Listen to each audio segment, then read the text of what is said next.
নমস্কাৰ দৰ্শকসকল আমি সকলোৱে জানো যে ভগৱান বিষ্ণুৰ বাহন গৰুৰ কিন্তু এই গৰুৰ দেৱৰ জন্ম কেনেকৈ হৈছিল গৰুৰ আৰু সাপ কিয় চিৰশত্ৰু সাপৰ জিভাখন কিয় দুফাল গৰুৰ দেৱ কেনেকৈ ভগৱান বিষ্ণুৰ বাহন হ'ল এই সকলোবোৰ কথাক লৈই আজিৰ এই ভিডিঅটো আপোনালোকলৈ আগবঢ়াইছো মহাভাৰতৰ আদি পৰ্ব অধ্যায় 16ত উল্লেখ থকা অনুসৰি ব্ৰহ্মাৰ পুত্ৰ প্ৰজাপতি দক্ষই কেইবাগৰাকীও কন্যা সন্তান লাভ কৰিছিল তেওঁলোকৰ মাজৰ দুগৰাকী কন্যা সন্তানৰ নাম আছিল কদ্ৰু আৰু বিনতা এই কদ্ৰু আৰু বিনতাক বিয়া কৰাইছিল মহৰ্ষি কাশ্যপে মাতৃত্ব লাভৰ আশাত যেতিয়া কদ্ৰু আৰু বিনতাই মহৰ্ষি কাশ্যপৰ ওচৰলৈ গ'ল তেতিয়া মহৰ্ষি কাশ্যপে সুধিলে তোমালোকে কেনেকুৱা সন্তান কামনা কৰা কাশ্যপৰ কথা শুনি কদ্ৰুৱে ক'লে হে স্বামী মই যেন 1000 নাগক পুত্ৰ হিচাপে লাভ কৰোঁ ইয়াৰ লগে লগে বিনতাই ক'লে হে স্বামী মোক মাথো দুটা সন্তানেই প্ৰদান কৰক যি সন্তান হ'ব কদ্ৰুৰ 1000 সন্তানতকৈ অধিক শক্তিশালী আৰু পৰম পৰাক্ৰমী ঋষি কাশ্যপে ক'লে তোমালোকৰ মনোবাঞ্ছা পূৰ্ণ হওক আৰু এনেদৰেই ঋষি কাশ্যপৰ আশীৰ্বাদত কদ্ৰুৰ গৰ্ভৰ পৰা 1000টা কণী উৎপন্ন হ'ল আৰু বিনতাৰ গৰ্ভৰ পৰা দুটা কণী উৎপন্ন হ'ল যথাসময়ত কদ্ৰুৰ কণীকেইটাৰ পৰা 1000ডাল সাপে জন্ম লাভ কৰিলে কিন্তু বহুদিন পাৰ হৈ যোৱাৰ পিছতো বিনতাৰ কণী দুটাৰ পৰা কোনো সন্তান জন্ম হোৱা নাছিল আৰু এই কথা লাহে লাহে জনসমাজত এক মুখৰোচক আলোচনাৰ বিষয় হৈ পৰিছিল এদিন কেইগৰাকীমান মহিলা বিনতাৰ ওচৰেৰে পাৰ হৈ গৈছিল মহিলা কেইগৰাকীয়ে বিনতাৰ ফালে চাই উপলুঙাৰ সুৰত কিবা কৈ যোৱা বিনতাই শুনা পাইছিল তেওঁলোকে উপহাস কৰি কৈছিল কদ্ৰুৰ প্ৰবল শক্তিশালী 1000 নাগপুত্ৰৰ জন্ম হ'ল অথচ একে সময়তে বিয়া হোৱাৰ পিছতো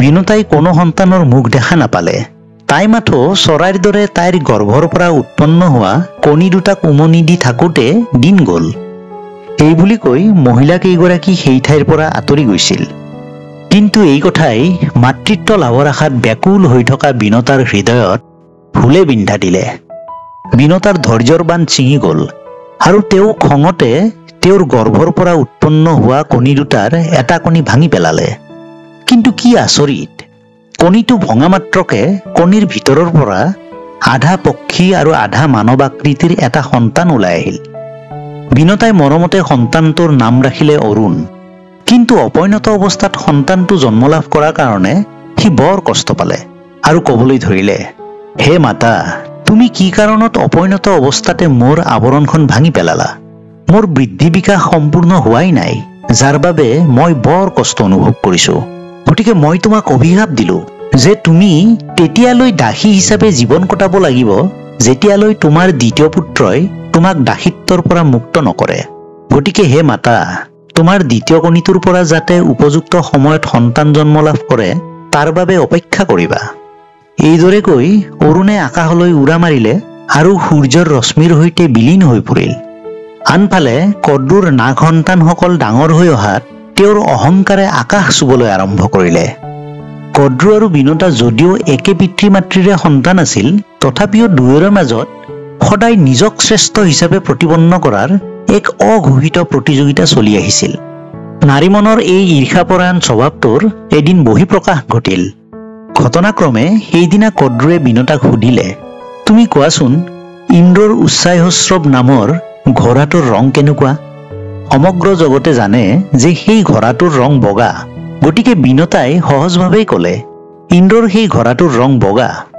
তেতিয়া কদ্ৰুৱে ক'লে তুমি ঠিকেই কৈছা ঘোঁৰাটোৰ ৰং বগা কিন্তু ঘোঁৰাটো বগা হ'লেও তাৰ নেঙুৰডাল কলা ৰঙৰ কথা শুনি বিনতাই ক'লে ঘোঁৰাটো সম্পূৰ্ণৰূপে বগা ৰঙৰ যাক মই ভালদৰেই জানো গতিকে তাৰ নেঙুৰডাল কলা হ'বই নোৱাৰে তেতিয়া এটা কুটিল মিচিকীয়া হাঁহি মাৰি কদ্ৰুৱে ক'লে ঠিক আছে তেনেহ'লে এটা চৰ্ত ৰখা হওক কালিলৈ আমি ঘোঁৰাটো চাবলৈ যাম আৰু যদিহে ঘোঁৰাটোৰ নেজডাল বগা ৰঙৰ হয় তেতিয়া মই তোমাৰ দাসী হ'ম আৰু যদিহে কলা ৰঙৰ হয় তেতিয়া তুমি মোৰ দাসী হ'ব লাগিব নিজৰ মতত অলৰচৰ হৈ থাকি বিনতাই এই চৰ্ত মানি ল'লে ইয়াৰ পিছত কদ্ৰুৱে নিজৰ সৰ্প সন্তানবোৰৰ ওচৰলৈ গৈ ক'লে তোমালোকে মোক এটা সহায় কৰিব লাগিব সেয়া হ'ল কালিলৈ যেতিয়া বিনতা আৰু মই ইন্দ্ৰৰ ঘোঁৰাটো চাবলৈ যাম তেতিয়া তোমালোকে এই ঘোঁৰাটোৰ নেঙুৰডালত মেৰিয়াই ধৰি থাকিবা। যিহেতু তোমালোকৰ গাৰ ৰং কলা, গতিকে তেতিয়া ঘোঁৰাটোৰ নেজডাল কলা ৰঙৰ দেখা যাব। কথামতেই কাম। পৰৱৰ্তী দিনাখন যেতিয়া দুই ভগ্নীয়ে ঘোঁৰাটো চাবলৈ গ'ল, তেতিয়া কিচকিচিয়া কলা ৰঙৰ কদ্ৰুৰ সৰ্পসন্তান কেইটামানে ঘোঁৰাটোৰ নেজডালত মেৰিয়াই ধৰি ৰখা বাবে ঘোঁৰাটোৰ নেজডালৰ ৰং কলা দেখা গ'ল। তাকে দেখি বিনতা হতবাক হ'ল। কিন্তু উপায় নাই, চৰ্ত অনুসৰি তাই পৰাজিত হ'ল আৰু কদ্ৰুৰ দাসী হ'বলগীয়া হ'ল। আৰু তেতিয়াৰ পৰা বিনতাই কদ্ৰুৰ সকলো আদেশ পালন কৰিব ধৰিলে। এনেদৰে কিছুদিন যোৱাৰ পিছত বিনতাৰ দ্বিতীয় কণীটোৰ পৰা এদিন প্ৰচণ্ড শব্দ কৰি এটা বৃহৎ আকাৰৰ পক্ষী জন্ম হ'ল। বিনতাই মৰমতে এই সন্তানটোৰ নাম ৰাখিলে গৰুৰ। গৰুৰ পক্ষী জন্মৰ পিছৰে পৰা ক্ষুধাতুৰ আছিল। সেয়েহে তেওঁ জন্মিয়েই মাকক ক'লে, মা, মোৰ খুব ভোক লাগিছে, কিবা এটা খাবলৈ দিয়া।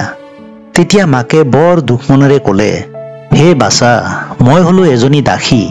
কদ্ৰুৰ ঘৰৰ বাচন ধোৱা, পানী কঢ়িওৱা, দিনৰ দিনটো এই সকলোবোৰ কাম কৰোঁতেই যায় আৰু তাৰ বিনিময়ত তেওঁ মোক কোনোমতে দুবেলা দুমুঠি অন্ন প্ৰদান কৰে। গতিকে এনে ক্ষেত্ৰত মই এতিয়া তোমাক কি খাবলৈ দিওঁ? গতিকে যোৱা বাচা, তোমাৰ সন্মুখত যি পোৱা তাকে ভক্ষণ কৰিবা, সকলো হজম হৈ যাব।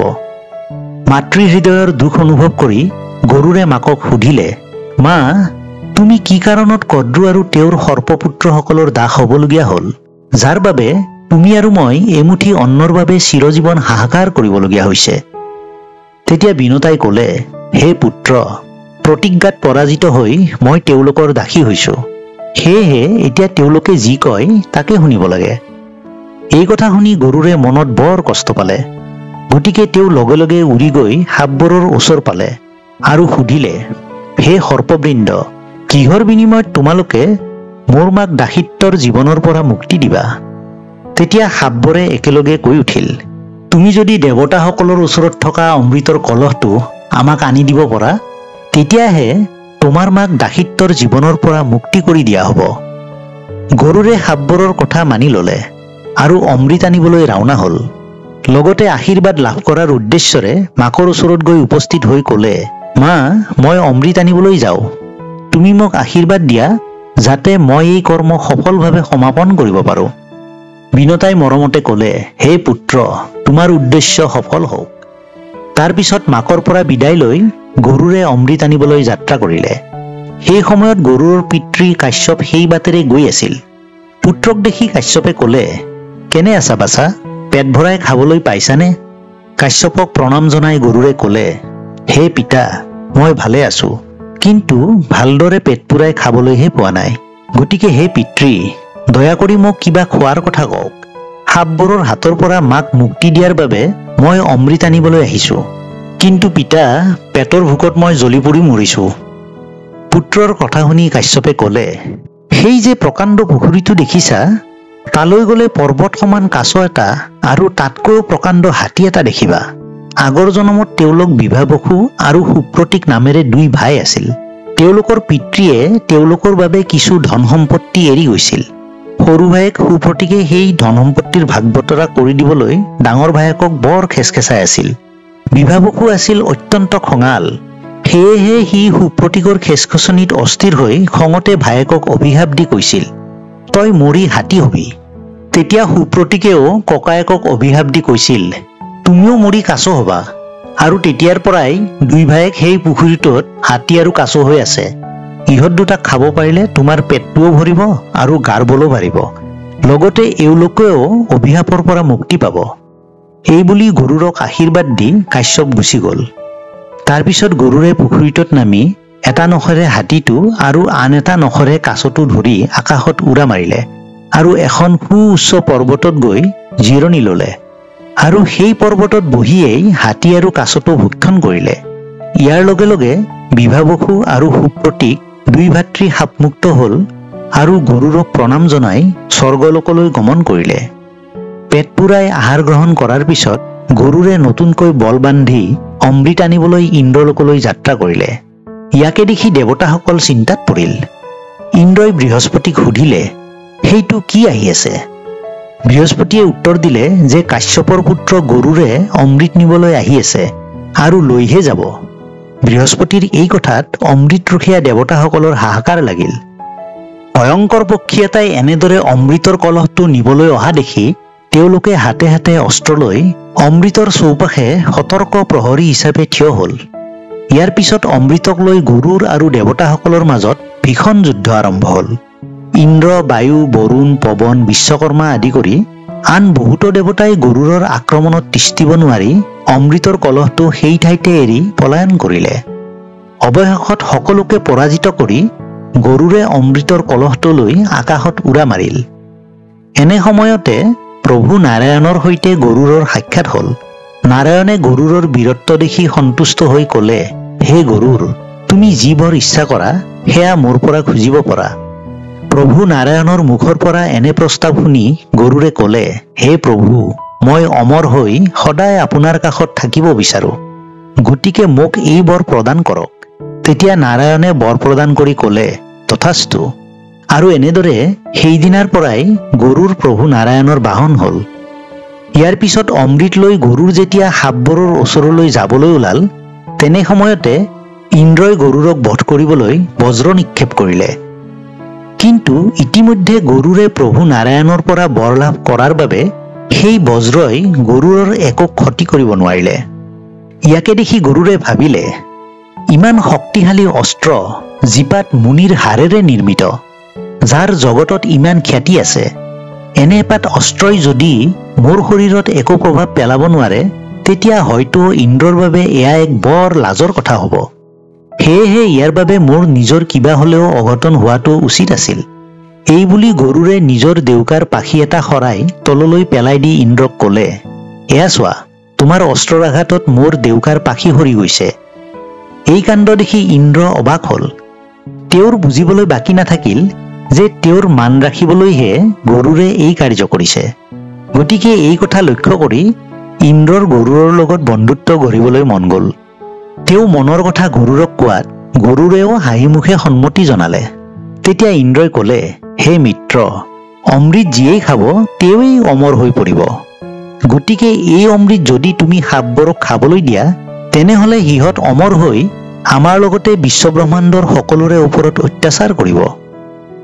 গৰুৰে তেতিয়া ক'লে, এই কথা মই জানো, সেয়েহে এতিয়া মই যদিও অমৃত লৈ গৈ আছো, কিন্তু ইয়াক সাপবোৰক পান কৰিব দিয়া নহ'ব। গতিকে মই এই অমৃত যি ঠাইত ৰাখিম, সেই ঠাইৰ পৰা তুমি ইয়াক তুৰন্তে নিজৰ হাতত লৈ ল'বা। গৰুৰৰ এনে কথা শুনি ইন্দ্ৰ প্ৰসন্ন হ'ল আৰু ক'লে, হে গৰুৰ, তোমাৰ এনে কথাত মই বৰ আনন্দিত হৈছো, গতিকে তোমাক কি বৰ লাগে কোৱা। তেতিয়া গৰুৰে ক'লে, হে মিত্ৰ, কদ্ৰু আৰু সাপবোৰে মোৰ মাক দাসী হিচাপে ব্যৱহাৰ কৰি আহিছে, যাৰ বাবে মোৰ মায়ে বহু কষ্ট ভোগ কৰিবলগীয়া হৈছে। সেয়েহে তুমি মোক এই বৰ দিয়া, যাতে সাপবোৰ মোৰ খাদ্য হয় আৰু সিহঁতৰ বিষে যাতে মোক একো কৰিব নোৱাৰে। বৰ প্ৰদান কৰি ইন্দ্ৰই ক'লে, বাৰু সেয়াই হ'ব। এই বুলি কৈ ইন্দ্ৰই গৰুৰক বিদায় দিলে। গৰুৰে অমৃত লৈ তৎক্ষণাৎ গৈ সাপবোৰৰ ওচৰত উপস্থিত হ'ল আৰু ক'লে, এয়া চোৱা, তোমালোকে মোক যি কৰিবলৈ দিছিলা মই তাকেই কৰিলো। তোমালোকৰ বাবে মই অমৃত লৈ আহিছো, গতিকে এতিয়াৰে পৰা মোৰ মাক তোমালোকে দাসী কৰি ৰাখিব নোৱাৰিবা। তেতিয়া সাপবোৰে ক'লে, ঠিক আছে, তোমাৰ মাক মুক্তি কৰি দিলো, কিন্তু এতিয়া আমাক অমৃত পান কৰিব দিয়া। এই কথা শুনি গৰুৰে অমৃতৰ কলহটো কেইডালমান কুশৰ ওপৰত থলে আৰু ক'লে, এই অমৃত কলহটো মই ইয়াতে থলো, তোমালোকে গা মূৰ ধুই আহি পবিত্ৰ মনেৰে অমৃত পান কৰা, তেতিয়াহে তোমালোকে অমৃতৰ সুফল লাভ কৰিবা। নাগসকল গৰুৰৰ কথাত সন্মত হৈ গা ধুবলৈ গ'ল আৰু এই সুযোগতে ইন্দ্ৰই আহি কুশৰ ওপৰত থৈ দিয়া কলহটো হাতত লৈ পলায়ন কৰিলে। গা মূৰ ধুই সাপবোৰ ততাতয়াকৈ আহিল, কিন্তু ঘূৰি আহি দেখে যে সেই ঠাইত অমৃত নাই, খালী কুশবোৰ পৰি আছে। তেতিয়া সিহঁতে ভাবিলে, আৰুনো দুখ কৰি কি হ'ব, আমি যিদৰে প্ৰবঞ্চনা কৰি বিনতাক আমাৰ দাসী সজাইছিলো, তেনেকৈ চল কৰি অমৃত আমাৰ মুখৰ পৰা কাঢ়ি লৈ গ'ল। এই কথা ভাবি সাপবোৰে বেজাৰ কৰিব ধৰিলে। তথাপিও অমৃত পান কৰিবলৈ সিহঁতৰ জিভা লকলকাই আছিল। সিহঁতে ভাবিলে, কুশবোৰৰ ওপৰত যেনিবা কেনেবাকৈ অমৃত লাগি আছেই। এই কথা ভাবি সিহঁতে কুশবোৰ চেলেকিব ধৰিলে। এনেদৰে চেলেকোতে চেলেকোতে কুখৰ ধাৰ লাগি সিহঁতৰ জিভাবোৰ দুফাল হ'ল। সেয়েহে আজিও সাপবোৰৰ জিভা দুফাল দেখা যায়। এনেদৰে গৰুৰে মাকক সাপবোৰৰ কবলৰ পৰা উদ্ধাৰ কৰি মনত বৰ আনন্দ অনুভৱ কৰিলে। গৰুৰৰ যিহেতু ভোক লাগি আছিল, গতিকে তেওঁ সাপবোৰ ধৰি ধৰি খাবলৈ আৰম্ভ কৰিলে। আৰু তেতিয়াৰ পৰাই গৰুৰ পক্ষী আৰু সাপ চিৰশত্ৰু হৈ পৰিল। দৰ্শকসকল, আজিৰ এই ভিডিঅ'টো চাই কেনেকুৱা পালে আপোনালোকে ভিডিঅ'টোৰ তলত কমেণ্ট কৰি জনাবলৈ নাপাহৰিব। আৰু যদিহে ভিডিঅ'টো ভাল পালে ওচৰতে থকা লাইক বাটনটো প্ৰেছ কৰি দিব।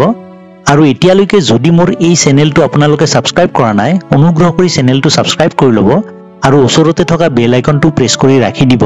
তেতিয়াহ'লে আগলৈ আহিবলগীয়া এনেকুৱা ধৰণৰ ভিডিঅ'সমূহৰ আপডেট আপোনালোকে পাই থাকিব। গতিকে দৰ্শকসকল, আজিৰ ভিডিঅ'টো এইখিনিতে শেষ কৰিছোঁ। ধন্যবাদ।